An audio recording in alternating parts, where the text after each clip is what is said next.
নমস্কার বন্ধুরা, সবাই ভালো আছেন? আজ আমি একটি মেথি শাকের রেসিপি বানাচ্ছি, ভিন্ন স্বাদের মেথি শাক। তার জন্য প্রথমে গ্যাসটা অন করে আমি কড়াইটা বসিয়ে দিয়েছি। কড়াই গরম হয়ে গেছে। তার মধ্যে আমি একটু সর্ষের তেল দিয়ে দিলাম। সর্ষের তেলটা দিয়ে দিলাম। সর্ষের তেলটা দিয়ে আমি এর মধ্যে কেটে রাখা বেগুনগুলোকে আমি দিয়ে দিলাম। কেটে রাখা বেগুনগুলোকে দিয়ে আমি এইভাবে এরকম নাড়াচাড়া করব। তার সঙ্গে দিয়ে দেব কিছুটা পরিমাণ হলুদ গুঁড়ো এবং কিছুটা পরিমাণ নুন দিয়ে এটাকে আমি নাড়াচাড়া করব, মানে একটু ভাজা ভাজা হয়ে আসবে এরকম নাড়ব। দেখুন বেগুনগুলো নাড়াচাড়া করতে করতে নরম হয়ে গেছে। এবার আমি বেগুনটাকে তুলে নেব। বেগুনটা একটি পাত্রের মধ্যে ঢেলে নিলাম। ঢেলে নিয়ে এই কড়াইয়ের মধ্যে একটু তেল দিয়ে দিলাম। তেলটা দিয়ে ফোড়নের জন্য আমি শুকনো লঙ্কা ব্যবহার করলাম এবং কিছুটা পরিমাণ কালো জিরে। এর উপরে আমি কেটে রাখা ছোটো ছোটো করে আলুগুলো আমি দিয়ে দিলাম।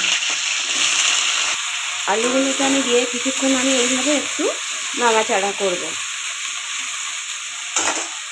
এবারে আমি এইভাবে নাড়াচাড়া করতে করতে আমার আলুটা হালকা লাল হয়ে এসছে। এর মধ্যে আমি কুচিয়ে রাখা পেঁয়াজগুলো দিয়ে দিলাম।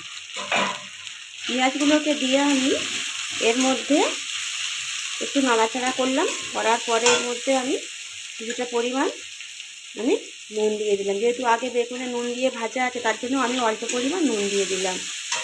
এর মধ্যে দিয়ে দিলাম আমি হলুদ গুঁড়ো। আর কোনো মশলা দেওয়ার দরকার নেই। হলুদ গুঁড়োটা দিয়ে আমি নাড়াচাড়া করলাম। করে আমি কিছুক্ষণ আমি ঢাকনা দিয়ে রেখে দিলাম যাতে আলুটা হালকা সিদ্ধ হয়ে যায়। এবার ঢাকনাটাকে খুললাম। খুলে আমি আলুটা নাড়াচাড়া করব এবং কিছুটা সিদ্ধ হয়ে এসছে। এবার এই আলুর মধ্যে আমি ভেজে রাখা বেগুনগুলোকে আমি দিয়ে দিলাম।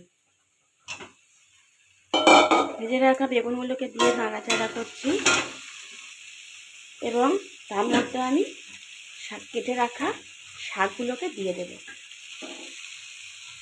শাকগুলোকে দিয়ে আমি কিছুক্ষণ নাড়াচাড়া করব। করে যেহেতু শাক দিয়ে জল বেরোবে, এক্সট্রা জল দেওয়ার কোনো প্রয়োজন নেই। আমি এই ঢাকনা দিয়ে একদম লো ফ্লেমে রেখে দিলাম কিছুক্ষণ। হ্যালো বন্ধুরা, দেখুন শাকটা সিদ্ধ হয়ে গেছে এবং সবজিও সিদ্ধ হয়ে গেছে। এবার আমি এই অবস্থায় গ্যাসটা বন্ধ করে দেব। দিয়ে আমি একটি জায়গার মধ্যে ঢেলে নেব। দেখুন আমার রেডি হয়ে গেছে বন্ধুরা। আপনারা বাড়িতে বানিয়ে খেয়ে দেখবেন ভিন্ন স্বাদের মেথি শাক। এবং প্লিজ আমাকে কমেন্ট করে জানাবেন এবং আমার চ্যানেলটাকে সাবস্ক্রাইব করবেন এবং লাইক দেবেন। এবং আপনারা সবাই ভালো থাকবেন, সুস্থ থাকবেন।